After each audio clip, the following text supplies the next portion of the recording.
Ry havana dia mbola ampitombona ho aminareo mandrakarivany ny fahasoavany Jesosy Kristy tompontsika. Amena. Mivavaka ary isika. Misaotra anao mandrakariva izay ry tompo reny any an-danitra ho, satria nikarakara ny hatsemporim-piainanay ianao amin'ny maha olona anay dia ny olona manontolo. Vatana, saina, fanahy. Vao miandoha ny andro dia omenao ny teninao ary izay ho mofinaina vatsy ho an'ny fiainanay. Koa dia misaotra indrindra tompo ary dia apetraka aminao hatrany, atolotra ianao mba hanjakanao ny fiainanay iray manontolo. Efa-mamaky vakiana ny ity tontolo andro ity amin'ny anaran'i Jesosy. Amen. Omalintsika ry havana dia nijery ny fizarana voalohany mikasika ny amin'ny hoe fiandrianan'i Jesosy Kristy izany, araka ny Jaona 4:1-20 ka hatramin'ny 1:70. Ary izay nodinitsika manokana tamin'izany dia ny 4:9 Jaona ka ny 2:20 izay milaza fa Jesosy ilay hatramin'ny taloha ka ho mandrakizay. Izany no hitantsika izay manamarika ny amin'ny fiandrianany ry havana. Dia androany izany ny fizarana faharoa sady hamarana antsika ny amin'izany. Efa nambarantsika omaly fa rehefa nampianatra Jesosy ny mamofinaina azy dia maro no niemotra. Eto ary dia nitodika tamin'ny 12 lahy Jesosy ary nanontany azy koa hoe ianareo koa va mba te hiala? Dia Petera no nisolo vava azy ireo ka tsy niteny mivantana izy hoe eny na tsia, fa misy vary teny telo izany nentiny nanambarany fa izy ireo dia tsy hiala. Ireto ary izany. Voalohany ny 2:20 tapany voalohany: hoy Petera, Tompo, akaneminiza moa izahay? Raha hitoizana izany dia tsy misy afaka mitaha an'i Jesosy izay vavahana rehetra, satria izay miana ny nofony sy misotro ny rano no manana fiaina mandrakizay ary hatsangan'i Jesosy amin'ny maty amin'ny andro farany. Tsy misy mahavita an'izany ny Andriamanitra ivavahana rehetra eto amin'izao tontolo izao. Faharoa dia Jesosy koa no manana ny tenin'ny fiaina mandrakizay, dia mbola manamafy an'ilay tenentsika teo ihany izany hoe manana ny fiandrianany any Tompo.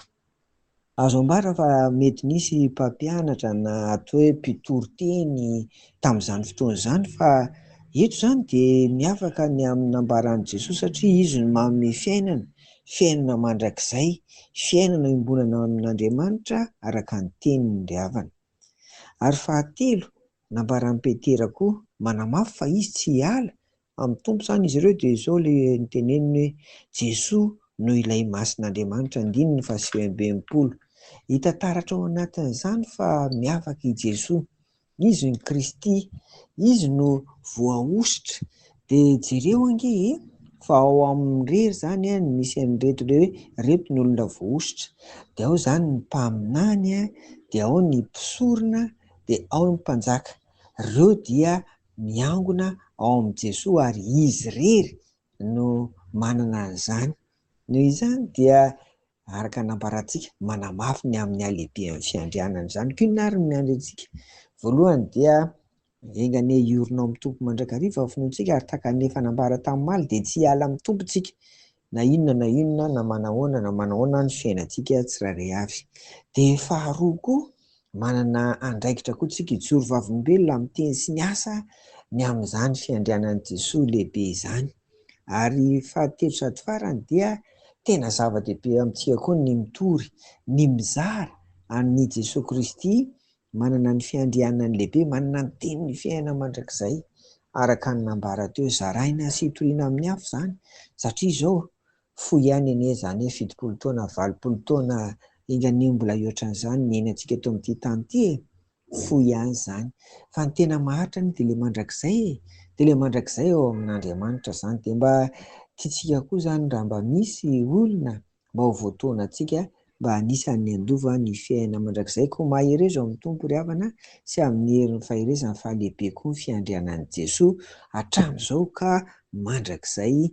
Amen. Vavaka ary isika.